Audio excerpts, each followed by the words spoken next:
Asalaamaaleykum mesdames et messieurs très chers amis internautes maa ngi leen di béggee di leen ziar fidèle de la stv.com seen YouTube maa ngi leen di béggee bu baax a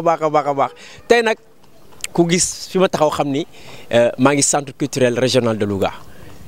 maa ngi fiy seet si tey benn waajoo xam ne nii ñu ngi koy wax Matar Khoule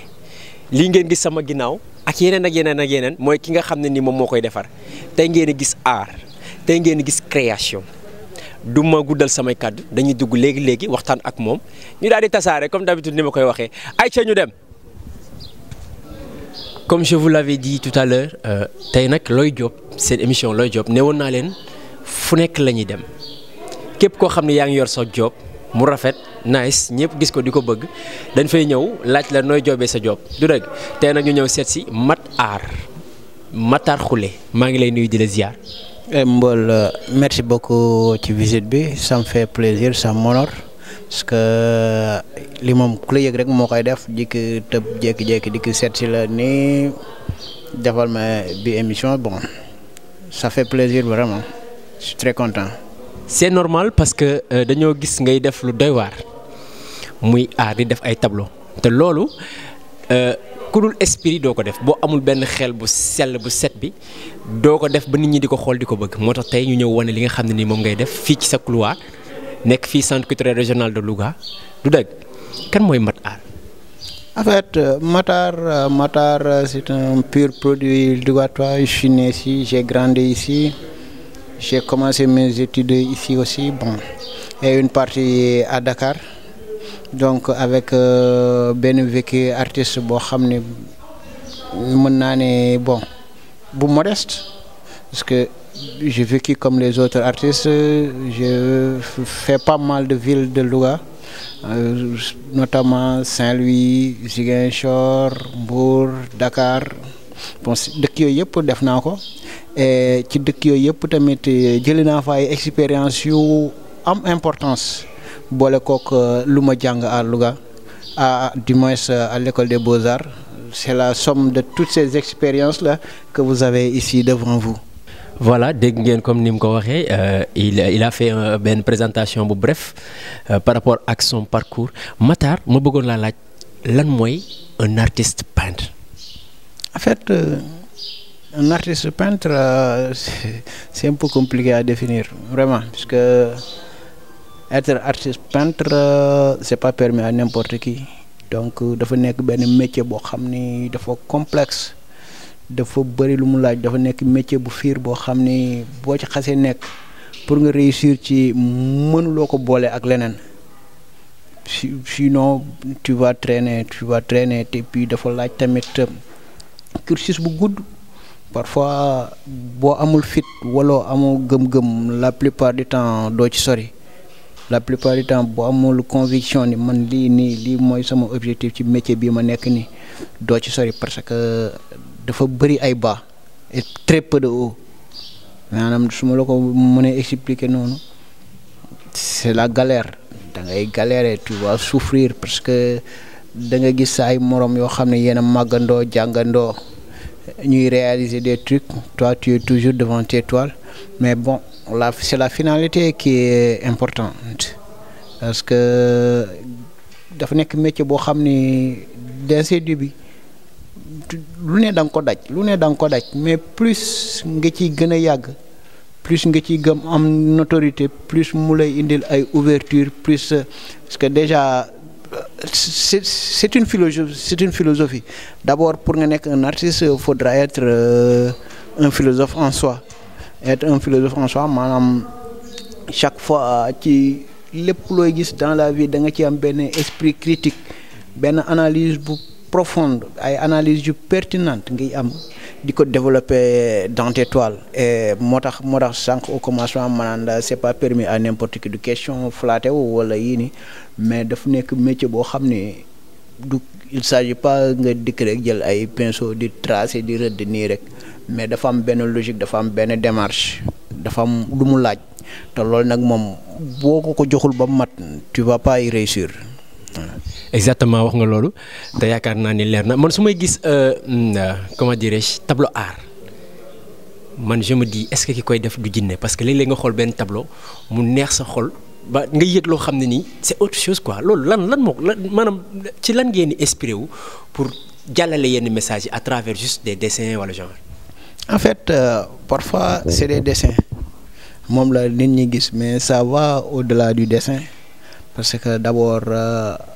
comme le romancier wala le cinéaste ay scénario la ñu teg wala nga dikk di ko développer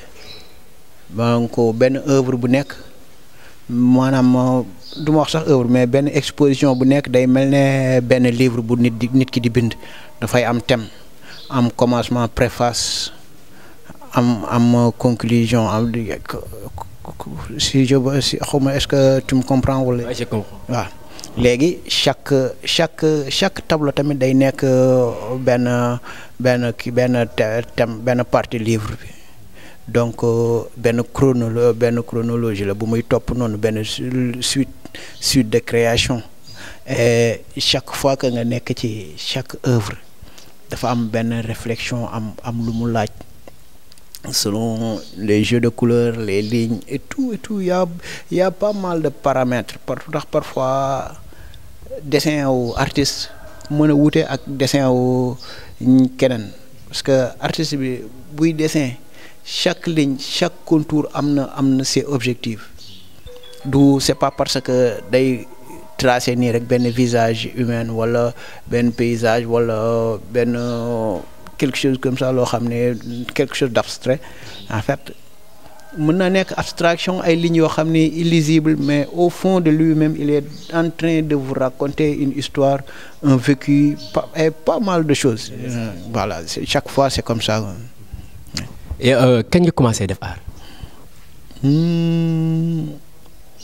Art man ak moom c'est une très vieille histoire parce que je me rappelle bi may nekk tout petit quand j'étais tout petit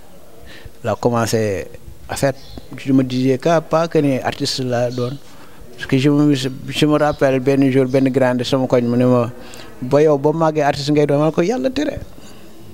te pourtant dama bëggoon dessin dama ko daan def nii rek mais je savais pas dama daan dessiner nii rek mais au fil du temps ngay màgg da ngay am ay orientation et man sama orientation yëpp côté art la woon la doon jëm chaque fois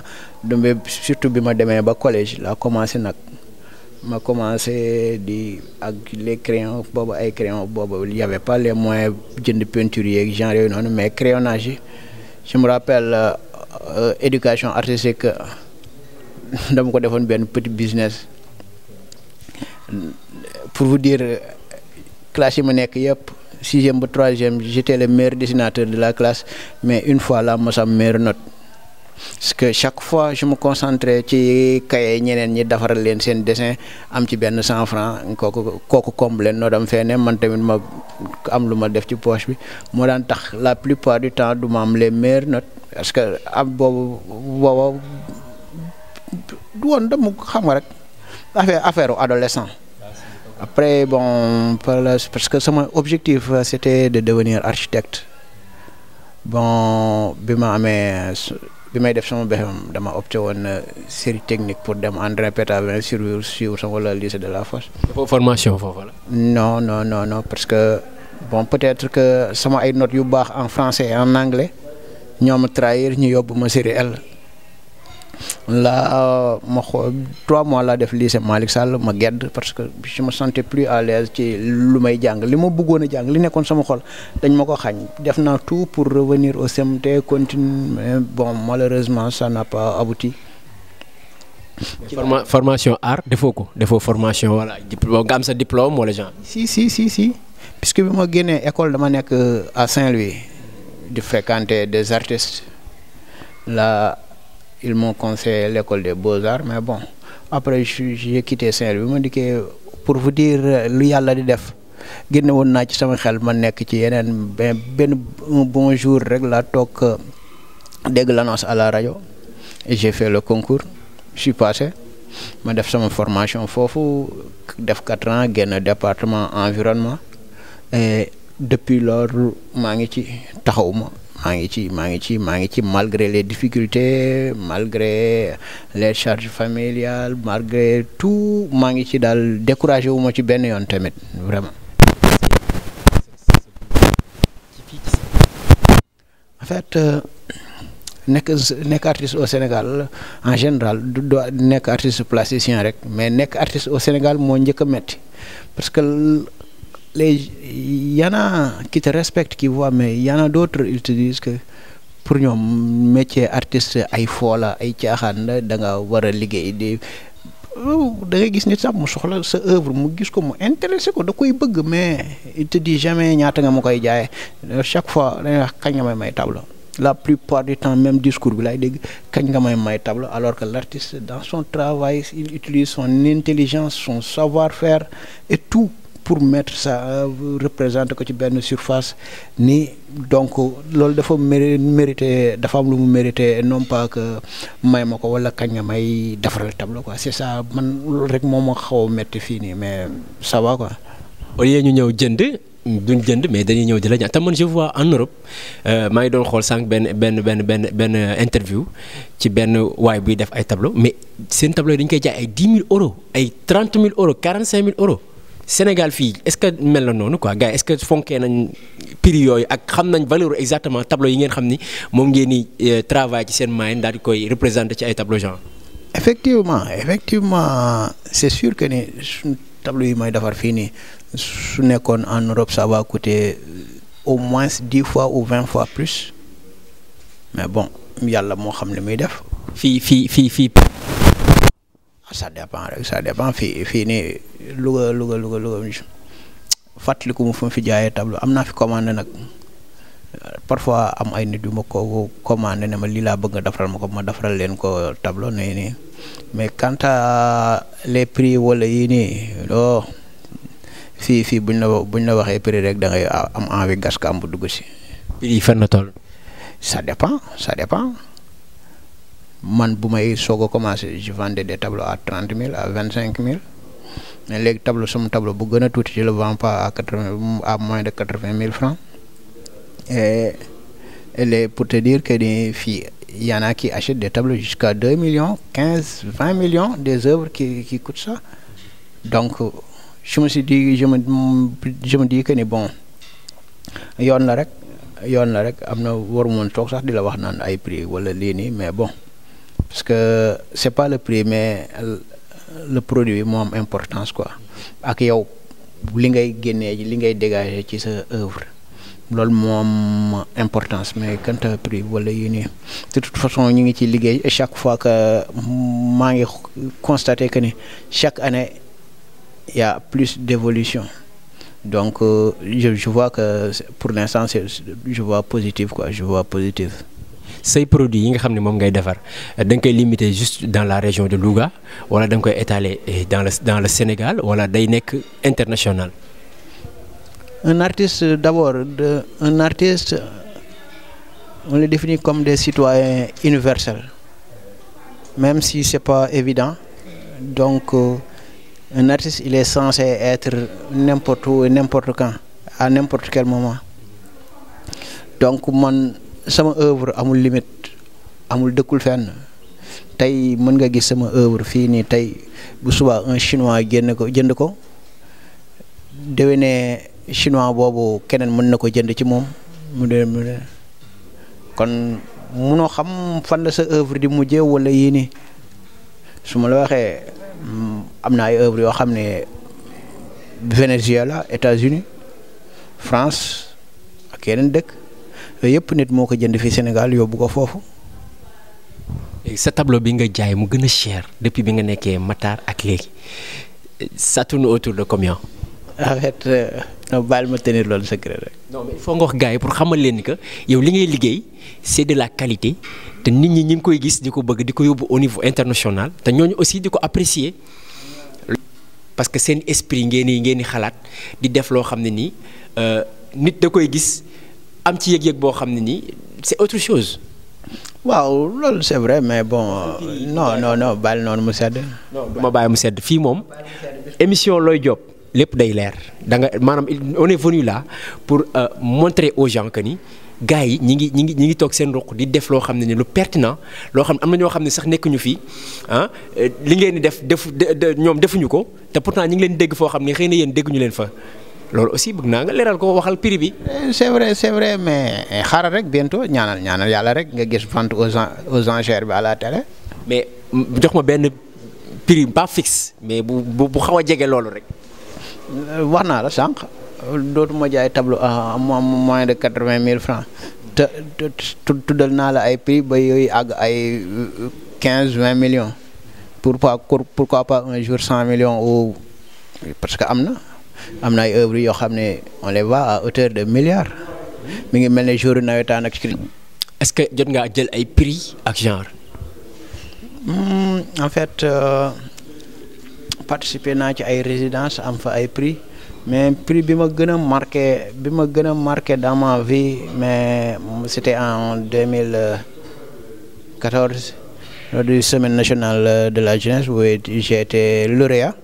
ma jël premier prix art plastique. Ça m'a beaucoup marqué et ça m'a ouvert des portes aussi tax na ñu bëri xam ma au niveau national permettre na ma tamit ma am exposition à la galerie nationale grâce ci démarche au père Babacar Sarr tamit que je remercie au passage xam ne sama xaritu papa la woon mais bët bi ma sama papa daan xoole la may xoole ba léegi ma di ko ci remercier bu baax parce que loolu moo ko dox ba ma am cette exposition à la galerie nationale yoo xam ne y a des artistes ils ont fait 20 ans de carrière amuñu accès foofu te diggante boobu ak bi ma génnee école juste 6 ans lay tollool donc c'est de la chance ma exposé foofu noonu di xalaat tamit maa ngi liggéey di xalaat exposé ay yeneen galerie yu mag yi nekk Sénégal ak pourquoi pas international waaw mais loolu lépp liggéey moo ko laaj liggéey la laaj te bon maa ngi ci liggéey bi bàyyiwuma benn yoon chaque fois bu ma xëyee suba xel bi yëpp ça tourne autour de l'art à la créativité nan lay évoluer sama liggéey noonu quoi. Est-ce que tu te limites seulement sur ci tableau yi wala di nga def ay peinture wala genre. En fait daawoon naa def peinture bâtiment mais dama ko arrêté benn instant parce que pour des problèmes sanitaires ma demoon ba am allergie ak yenn produits yi quoi pas.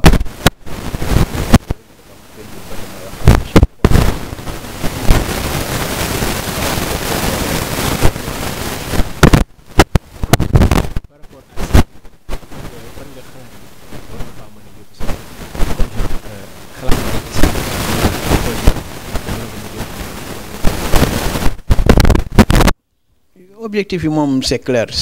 aller de l'avant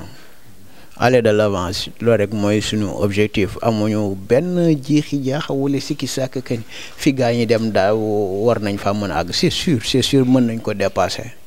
foo yaakaar ne artiste teg na fa tànk man mën naa fa teg tànk parce que ils utilisent leur intelligence moi aussi je utilise mon intelligence mon savoir-faire donc je me dis que il y a pas de limite dans la création il y a pas de limite ci fu ñu liggéey bi war a yóbbu wala yii nii parce que fu mu ñu yóbbu rek ñun ñoo ko liggéey boo ko liggéeyul du la fa yóbbu ne. Est-ce que yaa ngi koy wane à travers les réseaux sociaux. En fait les réseaux sociaux pour man du place u publication liggéey wala yii nii. nag instant yi moom gars yi moom lañ ëpp li ñuy suivre de. waaw mais en fait gis nga tableau bi ki koy jënd wala yii nii en général c'est pas dans les réseaux sociaux lañ koy génne mais am na beneen link am na yeneen voies yoo koy jaarale pour que sa tableau am visibilité mais les réseaux sociaux pour moi c'est pas une galerie quoi c'est pas une galerie pour exposition wala yii nii quoi non. Par rapport ak ñi nga xam ne ñoo ngi leen di dégg ñuy def art au niveau des autres régions wala niveau international nga leen di dégg te yow xam nga ni pertinemment yi yaa leen ëpp qualité ci li ngay def qu'est-ce que ça fait. Ça m'encourage au contraire ça m'encourage daf may permettre may gis c'est bien chaque fois dans une course ngay gis quelqu'un devant toi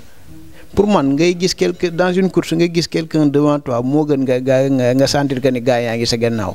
parce que chaque fois que yaa ngi sentir ni nit a ngi sa kanam te da ngaa bëgg a rejoindre que tu vas cravacher mais boo sentir ne yaa ngi ci devant la plupart du temps on a tendance à baisser la garde ou quelque chose comme ça donc moi que nit kii nii ma gën ko aay wala yii nii alors que moom mi ngi exposé à Paris wala yii nii moi je suis encore au Sénégal ça me fait rien juste daf may encourager rek je me dis que ni bon seulement c'est le travail qui paye si je travaille j'arriverai là-bas. mais instant yii nii ça va liggéey bi mi ngi dox par rapport ak feebar beeg temps boobu noonu doo leen am yenn difficulté pour évacuer seen ay produits. waaw instant bi moom.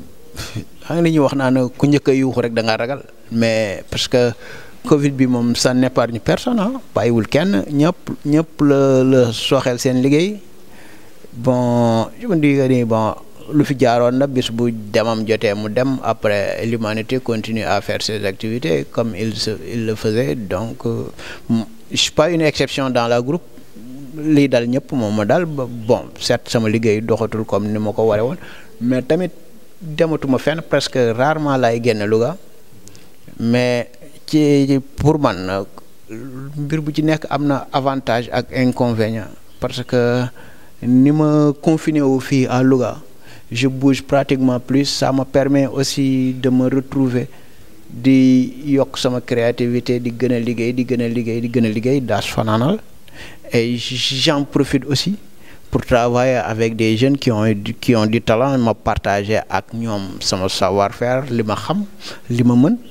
ñoom tamit peut-être occasion la si ñoom tamit que ñu jàngale d'ailleurs gis nga sous-vert yi ngay gis fii nii c'est un jeune talent bu nekk fii bu fréquenté fii mi ngi fële ne di laqatu mais doo ci génne noonu. par rapport ak liggéey bi ku nekk xam na ni liggéeyu peintre dafa laaj concentration. est-ce que am nga koo xam ne mooy nekk sa wet di la jàppale ci liggéey bi des fois. waaw xanaa booy yi ma fi nekkal rek ñoo xam ne bon ñoom la si jàppale ak le directeur du centre culturel qui m'a attribué cet espace même si c'est temporaire mais bon c'est important quand même parce que bon mi ngi may permettre may liggéey sama liggéey comme il se doit. donc ma ci sant yàlla rek di ko ci remercier sinon y a Doudou qui est là lui aussi il est là presque en permanence avec moi waaye. ce mot de la fin santal ku la neex gërëmal ku la neex te yaa aaye. mais je remercie tout le monde surtout vous qui avez fait l'effort de venir me rendre visite ici donc talal ma seen micro vraiment. C'est une opportunité c'est une faveur ma leen ci remercier leen ci sant vraiment. lay wax ci ñi nga xam ne dañoo bëgg art bëgg ñëw ci Matar. bon daara jaa ngi nii mais kuy dikk rek na nga xam ne bon du métier boo xam ne da nga koy jàng en un mois wala 2 mois wala yii nii dafa am lu mu laaj dafa am loo xam ne foog nga jox ko pour mu mun laa jox lenn li quoi mais bon. je lance un message à toute la jeunesse sénégalaise ma leen di wax metti na mais nañ jàpp rek bu kenn ragal bu kenn daw le meilleur reste à venir. C'était Matar, l'art a été gravé sur son nom Mat Art donc moom su toppee art du juum benn yoon mi ngi noonu di def ay œuvres yu rafet macha allah yu am solo fii nga xam ne mooy centre culturel régional de Louga Mademba Diop je pense. waaw mi ngi noonu kon Loy Diop tey dafa ñëwoon seet si Matar ñu waxtaanee li muy joobee nan la koy joobee ak fu mu koy joobee mi ngi noonu kon beneen yoon dañuy am beneen daanaan ci seen émission Loy Diop ak Mbol Birane Thiam jaa ngeen jëfatee.